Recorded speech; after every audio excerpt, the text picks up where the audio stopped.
오늘 우리에게 주시는 하나님 말씀은 마가복음 2장 13에서 22절입니다. 예수께서 다시 바닷가에 나가심에 큰 무리가 나왔거늘 예수께서 그들을 가르치시니라. 또 지나가시다가 알페오의 아들 레위가 세간에 앉아 있는 것을 보시고 그에게 이르시되 나를 따르라 하시니 일어나 따르니라. 그의 집에 앉아 잡수실 때 많은 세리와 죄인들이 예수와 그의 제자들과 함께 앉아 있으니 이는 그런 사람들이 많이 있어서 예수를 따름이러라. 바리새인의 서기관들이 예수께서 죄인 및 세리들과 함께 잡수시는 것을 보고 그의 제자들에게 이르되 어찌하여 세리 및 죄인들과 함께 먹는가? 예수께서 들으시고 그들에게 이르시되 건강한 자에게는 의사가 쓸데없고 병든 자에게라야 쓸데있느니라. 나는 의인을 부르러 온 것이 아니요 죄인을 부르러 왔노라 하시니라. 요한의 제자들과 바리새인들이 금식하고 있는지라 사람들이 예수께 와서 말하되 요한의 제자들과 바리새인의 제자들은 금식하는데 어찌하여 당신의 제자들은 금식하지 아니하나이까?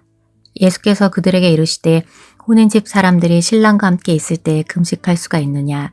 신랑과 함께 있을 동안에는 금식할 수 없느니라. 그러나 신랑을 빼앗길 날이 이르리니 그날에는 금식할 것이니라. 생배 조각을 낡은 옷에 붙이는 자가 없나니 만일 그렇게 하면 기운 새 것이 낡은 그것을 당기어 헤어짐이 더하게 되느니라.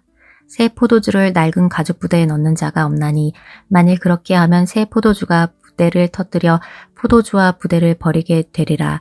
오직 새 포도주는 새 부대에 넣느니라 하시니라. 아멘. 타락한 인간들만의 세상이었던 이 땅에 예수 그리스도께서는 하늘로부터 내려오신 분이시기 때문에 하늘나라, 즉 하나님 나라의 씨앗을 이 땅에 심어주셨습니다. 그리고 공생의 기간 동안 하나님 나라는 어떤 곳인지에 대해서 사람들에게 가르쳐 주셨습니다. 문제는 예수님께서 보여주신 그 하나님 나라의 모습이 사람들의 눈으로 볼 때 굉장히 이질적이라는 것입니다. 우리를 포함해서 사람들은 마음속에 품고 있는 그 종교적인 감각이 있는데 예수님이 가르쳐 주시는 내용들이 우리가 본성적으로 갖고 있는 그 종교적 감각과 많이 대치된다는 것입니다. 우리도 그렇지 않습니까? 신앙생활을 오래 하다 보면 내가 평소에 갖고 있는 가치관을 점점 강화합니다. 교회 안에서 또 다른 교우들의 모습들을 보면서 우리는 이것이 옳다, 저것이 옳다 이렇게 생각합니다. 옳다고 생각하는 상황 속에서는 내 목소리가 높아지고 또 주장도 강해집니다. 그것이 하나님의 뜻이라고 생각하기 때문이죠. 다행스럽게 나의 생각이 성경이 말하는 그런 예수님의 생각과 일치된다면 다행이지만 어떤 경우에는 예수님의 모습, 예수님의 가르침과 반대되는 방향인데도 나 스스로가 그것도 모른 채 힘껏 달려가는 경우가 있다는 것입니다. 신앙생활이란 간단하게 요약하면 두 가지입니다. 첫째는 예수님을 만나는 것이고 둘째는 그 만난 예수님을 따라가는 것입니다. 우리는 평소에 내가 갖고 있던 생각이나 태도가 예수님의 말씀과 다르다면 마땅히 돌이켜서 예수 그리스도를 따라가야 합니다. 그것이 올바른 신앙입니다. 그래서 오늘 우리는 예수님의 마음을 살펴보고 우리의 신앙을 확인해 보기를 바랍니다. 오늘 성경에는 두 가지 사건이 나옵니다. 이 두 사건의 공통점이 있는데 사람들이 일반적으로 생각하는 그 생각과 예수님이 다르게 행동하셨다는 것입니다. 그것 때문에 예외 없이 사람들과 논쟁이 발생합니다. 우선 먼저 레위를 부르신 장면부터 보겠습니다. 레위는 우리가 잘 아는 마태복음의 저자, 마태의 또 다른 이름입니다. 레위 마태. 그는 세리였는데 세리는 로마 정부를 위해서 세금을 바치는 사람입니다. 세금을 걷는데 때로는 자기의 부를 축적하기 위해서 더 많은 세금을 걷어들이곤 했습니다. 없는 집 살림을 강탈하기도 하고 또 이방인과 자주 접촉하면서 살았기 때문에 동포 유대인들에게는 큰 미움을 받았습니다. 우리는 성경을 통해서 세리라는 직업을 또 자주 접하고 또 예수님께서 이들에게 호의적이었다는 것을 알고 있기 때문에 세리가 얼마나 나쁜지 잘 실감을 못하는데 실제 세리는 참 나쁜 사람이었습니다. 오늘날로 치면 조폭들을 등에 업고 가난한 사람들을 상대로 횡포를 부리는 그런 사채업자, 그 정도 될까요? 그래서 사람들의 생각에는 저렇게 횡포를 부리며 우리를 괴롭히는 저 세리는 하나님의 나라에서 가장 멀리 떨어져 있다고 여겼습니다. 그러나 우리 예수님은 그 세관에 앉아있는 레위를 부르시고 훗날 12사도의 하나로 불러주십니다. 그런 세리를 제자로 부르시려면 회개도 요구하셔야 될 것 같고 뭔가 좀 뉘우치는 행동이 선행되어야 할 것 같은데 예수님은 그런 거 없이 아무 조건 없이 부르셨다는 것이죠. 게다가 예수님은 그 후에 레위의 집에서 다른 죄인들, 세리들과 다 함께 식사를 하십니다. 오늘날도 사실 겸상을 한다는 것은 그 사람과의 관계가 어느 정도 전제가 되는 일인데 이 당시에 함께 식사를 한다는 것은 동일시입니다. 이런 예수님의 행동은 우리의 일반적인 도덕심에 많이 대치됩니다. 당시의 바리새인과 서기관들도 예수님을 비판했습니다. 어찌 세리와 죄인들과 함께 먹느냐라고 말이죠. 여기서 이들 생각에 문제를 하나 발견합니다. 이 세상 사람 대부분은 이렇게 생각합니다. 세상에는 문제가 있는 사람과 문제가 없는 사람이 있다고 생각하는 것이죠. 세상에는 죄가 있는 사람과 죄가 없는 사람이 있다고 생각합니다. 이게 기독교 외에 다른 모든 종교의 기본 바탕입니다. 여러분, 그렇지 않습니다. 성경은 분명히 말하죠. 의인은 없나니 하나도 없다라고요. 그래서 예수님은 이렇게 말씀하십니다. 17절입니다.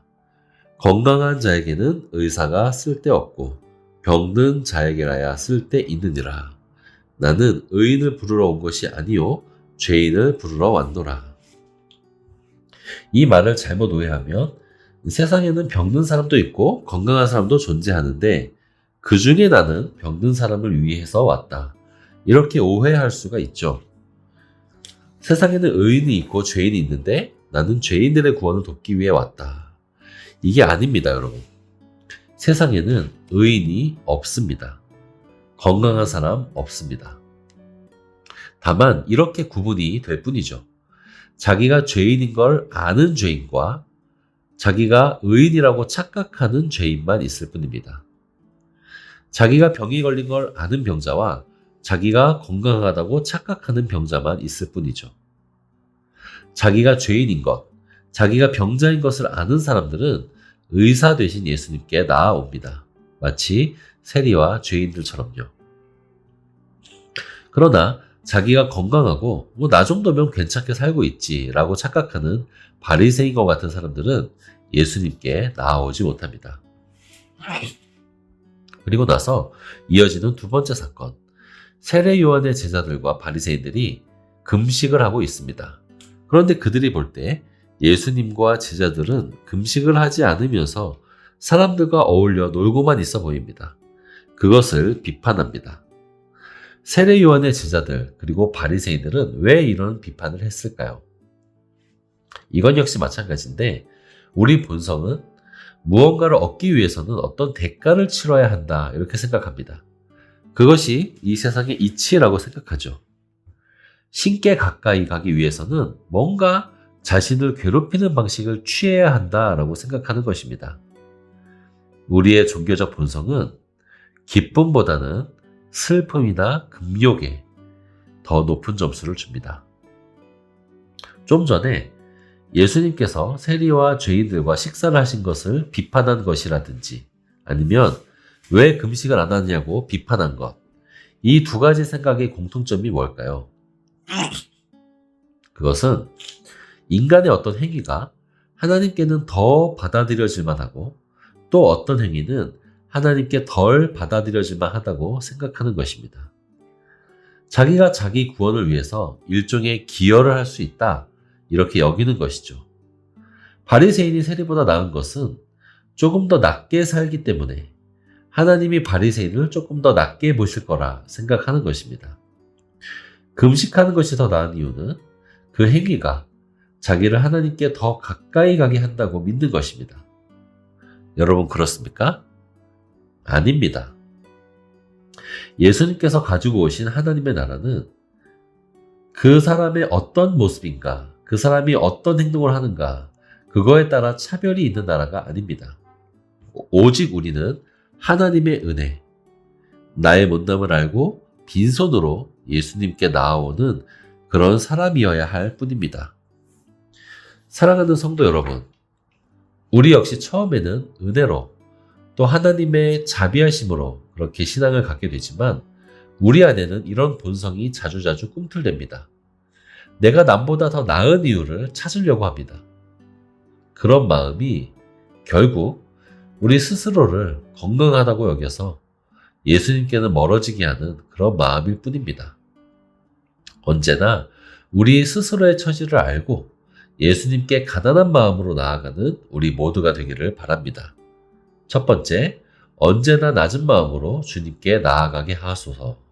두 번째, 설 연휴에 이동하는 성도님들을 지켜주소서.